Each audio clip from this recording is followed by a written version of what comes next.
الحالي. هذا الجانب احنا جاهزين هنا، مصر جاهزه تماما، شمال سيناء جاهزة. لا، خلي السؤال صريح عشان اجاوبك اجابه صريحه. هل ستقوم عمليه عسكريه ما بين مصر واسرائيل؟ اذا اقتربوا من هذا السور.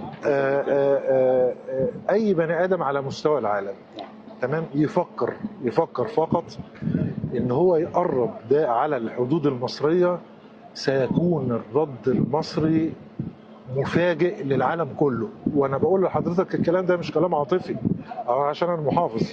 انا 41 سنه خدمه قوات مسلحه، انا كنت قائد الجيش الثاني الميداني، انا كنت رئيس هيئه الاستخبارات العسكريه المصريه 3 سنين ونص.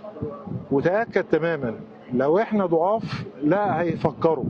لكن انا بطمن حضرتك وبطمن كل اللي سمعني وبطمن الشعب المصري وبطمن كل اقليم الشرق الاوسط، في ايطاليا وفي لا يجرؤ بني ادم ان يقترب من الحدود المصريه. من يقترب من الحدود المصريه لا يلومن الا نفسه، ليس بما هو معلن، بما هو غير معلن كده. شكرا.